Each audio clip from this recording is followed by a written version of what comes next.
Keep it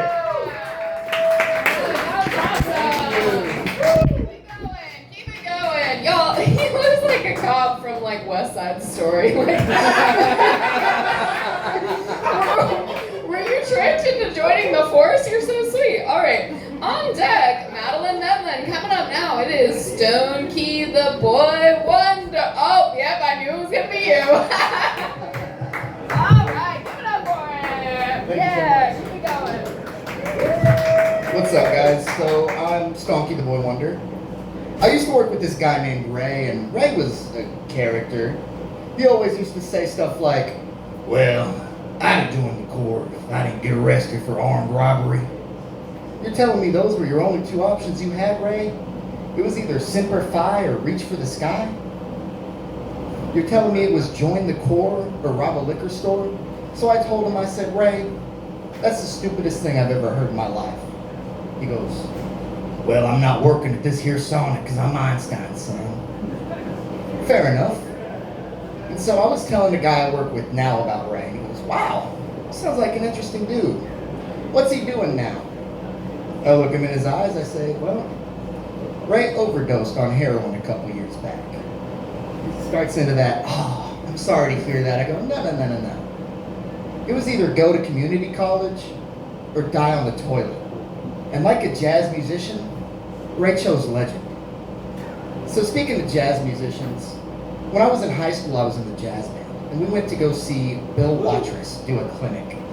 And I was thinking, cool, we're gonna learn some jazz technique, maybe some solo building, something we can use as young musicians. No. He gets there, he plays his trombone for like 5 minutes, sets it down, starts telling us stories. And they're not like jazz stories, no.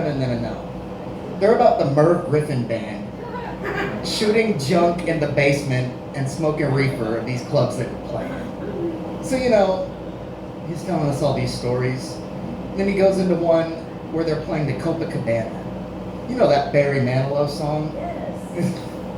Anyway, they're playing the Copacabana, and mid-set, a couple of guys walk in, front row, they gun down some plainclothes policemen. And so he's telling us this story, and I'm thinking, that's wild. He pauses, he goes, "I guess you could say they were made men." He continues, apparently the singer dove under the piano and pissed himself.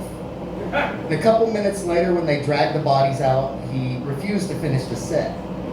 And I was thinking about this, and I still don't know if it's like a jazz tall tale or if it's a real story, because that sounds like something I would say if I was in a band and I just really didn't like the singer.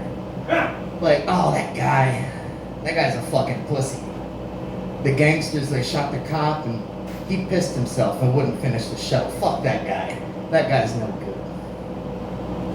So I got one more, but for this one, I need somebody cool to tell this joke.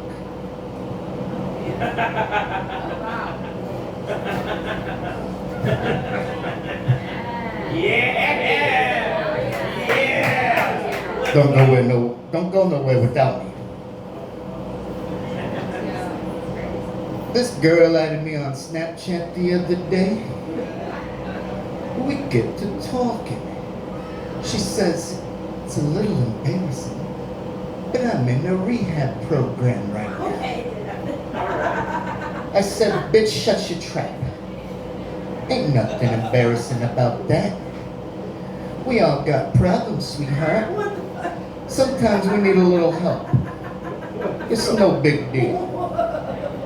I send her a picture of me at work. I got my apron on.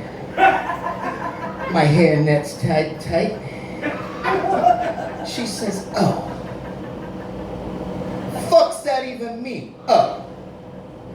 She says, "Personally, I don't know if I could be with the guy who's 25, still working at McDonald's." So I told her, "Bitch, you're in luck. Personally, I don't know if I could be with some strung out fucking coos." Oh!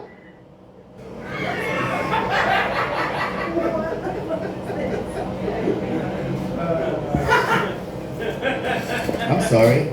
That was kind of weird. I don't know what happened just there.